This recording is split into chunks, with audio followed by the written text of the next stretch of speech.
자, 여론조사 한번 볼까요? 드디어 윤석열 지지율이 10%대 나옵니다. 모닝 컨설트 긍정 19, 부정 75. 이게요, 예전에는 모닝 컨설트가 너무 박하게 나오니까 한국 여론조사, 한국 갤럽하고 왜 이렇게 차이 나냐 했는데 거의 똑같아진 데다가 네. 모닝 컨설트는 글로벌 여론조사 업체입니다. 근데 이번에 윤석열 지지율이 19%가 됐습니다. 그러니까 저게 참 절망적인 숫자라고 할 수 있는 게 보수 쪽 입장에서 저거에 대해서 엄청 그 참여를 많이 한대요. 그러니까 그 보수 쪽에 카톡으로 돌려가지고 저기 할수 있어? 웹조사잖아요. 네. 웹조사가 그 링크로 도니까 공유하면서 윤석열 지지한다고 찍어라 하면서 굉장히 많이 이렇게 도전을 한다고 하는데 사실 글로벌 조사다 보니까 자기들의 노력만 하는데 결과는 그대로 안 나오는 거죠. 아니 그리고 이제 한 몇 달 전에는 뒤에서 4등을 계속하고 있다가 지난주에 3등 하더니 이번 주에 2등 했거든요. 뒤에서. 그러다 보니까 기시다는 계속 꼴등을 하고 있고 윤석열이 그 위를 추지하면서 한일 간의 아주 아름다운 동행이 계속되고 있습니다. 그러니까죠. 너만 지지율 낮게 내가 내버려 둘 수 없어. 브로맨스. 근데 그 와중에 부정평가 75%는 윤석열이 압도적인 1등이에요. 전 세계 1위. 네. 정말 10%대는 윤석열하고 기시다 둘밖에 없습니다. 그러니까 총선 끝나고 모닝 컨설트랑 갤럽이 동기화 됐었잖아요. 네. 그 동기가 얼마 안 남았다. 이자 앞에 이자냐, 19자냐, 그러니까 일자냐에 따라서 엄청 다른 느낌이 오지 않습니까? 올라온 갤럽이요. 갤럽은 윤석열 이게 오늘 갤럽은 이런 느낌으로 보시면 돼요. 취임 2년 됐을 때 지지율 역대 최저. 취임 2년이라고 하면요. 그런 느낌이에요. 아직 서슬퍼럴 때고. 그러니까 한 1년쯤 또는 1년 반쯤 남았을 때는 약간 레임덕 느낌이 있거든요. 2년 차, 3년 차까지는 서슬퍼럴 때고요. 여러분들 기억하시겠지만 문재인 대통령이 2017년에 대통령 당선됐어요. 5월 달에. 그리고 2020년 4월 달 총선에 압승을 하죠. 그게 3년 차였단 말이에요. 2년 차 때 지지율 역대 최저 그래프로 일단 한번 볼게요. 이게 지금 윤석열의 한국갤럽 지지율이고 모든 방송사들이 역대 대통령 지지율 그 관련해서 데이터를 낼 때 한국갤럽 기준으로 합니다. 예를 들어 윤석열 2년을 딱 하면서 한국갤럽 기준으로 하는 거지. 그러니까 이게 박근혜가 탄핵해야 된다는 여론이 나오기 직전에 그 지지율이 25%였거든요. 그러니까 이게 지금 다들 입술이 근질근질 할 겁니다. 언제 이 탄핵이란 단어를 직접 꺼내야 되나 싶은 그런 그렇지. 예, 타이밍을 보고 있겠죠. 그리고 역대 대통령들 한번 보겠습니다. 여론조사가 생긴 이래 역대 대통령들 지지율 한번 볼게요. 윤석열 꼴등입니다.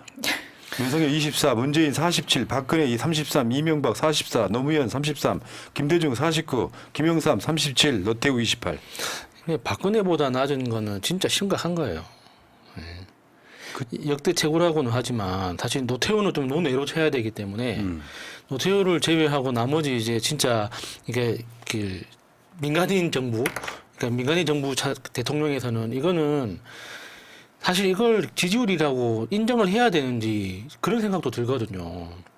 사실상 이렇게 국민 4명 중에 1명을 제외하고는 아무도 지지하지 않는다는 거잖아요. 본인이 검찰과 언론을 다 장악했다고 생각했을 겁니다. 그럼에도 불구하고 지지율이 이 정도밖에 안 나온다는 거는 본인 힘으로 아무리 굿을 하고 난리를 쳐도 안 된다는 걸 이제는 깨달아야 맞죠. 되는 거예요. 맞죠. 최근에 유튜브에서 보니까 윤석열이 단명한다. 지금 운을 쓸 만큼 다 썼다. 이런 지금 사주풀이가 나오고 있더라고요. 그리고 오래 살아야 됩니다. 살아놓고 가둬야지. 맞죠. 죽으면은 너무 이게 편안한 좀 거예요. 추세가 됐으면 좋겠다는 생각이 들더라고요. 이 역사적 징벌이 있어야 됩니다. 자, 이념 성향별로도 한번 볼게요. 이게 더 놀라운 것은 보수가 지금 과표집됐습니다. 그럼에도 윤석열 지지율이 이딴 식으로 나오는 거예요. 예를 들어서 진보가 보수하고 정반대였다면 윤석열 지지율 10%대 나옵니다. 심각한 상황인 거야. 그렇죠. 그나마 이걸 유지하는 건 보수가 많이 참여를 하고 있기 때문이죠. 윤석열이 분야별로 뭘 잘했냐 못했냐 물어봤어요. 모든 분야에서 다 못했다고 나오고 있습니다. 그중에 북한을 선제 타격하겠다고 하는 거에 대해서 점수가 그나마 높아요. 얘네들 분야 중에서. 근데요. 이런 걸로 더 손해를 보는 것들, 우리가 잃는 것들에 대한 생각이 없고, 저 퍼센테이지가 대략 복지 잘하고 있어, 북한 문제 잘하고 있어가 30% 정도 가량 되잖아요. 저게 대한민국의 극우라고 하는 사람들이에요. 극우는 따로 있는 게 아니에요. 커피숍에서 뭐 윤석열 뭐라고 욕하면은 말라 하면서 막 그게 다 극우예요, 극우. 그러니까 누가 그랬잖아요. 1년에 50만 명씩 돌아가신다고. 30만 명. 30만 명. 20만 원 더 죽여. 아, 제 마음이 들켰네. 5년에 150만인가 그렇잖아요. 제 기대에 섞인 마음이 들켜버렸네요. 자, 다음에요. 다음에 최병 도입, 특검 도입 어떻게 하냐 갤럽이 물어봤습니다. 찬성 57, 반대 29. 근데 이거는 진보층은 압도적이고요. 보수층에서도 찬성이 43, 반대가 47이에요. 거의 비슷해. 그리고 요거는 이제 다른 맥락으로 본 윤석열 지지율 추이거든요. 한 번도 긍정평가가 부정평가를 앞지른 적이 없는 역사상 최초의 대통령일 가능성이 되게 높아요. 그래도 기시다는 크로스가 한 번은 일어났었거든요. 근데 윤석열은 아예 없는 겁니다. 그러니까 이게 좀 화가 나는 게 기시다는 국민들한테는 일본 국민들한테는 인기가 없다고 치지만 일본이라는 나라의 국익의 관점에서 보면 잘하고 있습니다. 그러니까 우리가 봤을 때는 정말 역사적인 배신자들이고 악랄한 사람들이지만 일본의 국익 관점에서는 라인을 뺏는 게 일본한테는 이익이잖아요. 그러니까 그런 측면에서 봤을 때는 기시다는 잘하고 있는 거예요. 그치? 근데 우리가 윤석열한테 화가 나는 건 그거죠. 왜 대한민국의 국익을 배반하느냐는 거예요. 역사 의식도 그렇고 이게 실질적인 경제적 이익에서도 그렇고 국방이나 외교나 모든 분야에서 우리의 이익을 배신하고 있잖아요. 그게 화가 나는 거죠. 맞아요. 그러니까 탄핵시키라고. 너무 못하니까요. 아까 복지의 점수가 높았죠. 복지 뭐가 높았겠어요. 더 어려운 사람들한테 두텁게 주자 그거예요. 그 선별적 복지만 하겠다는 거거든요. 거기에 그것이 좋은 것인지 나쁜 것인지 모르는 사람들이 한 30%가 우리 성렬이 잘하는 이야기하고 있는 거예요.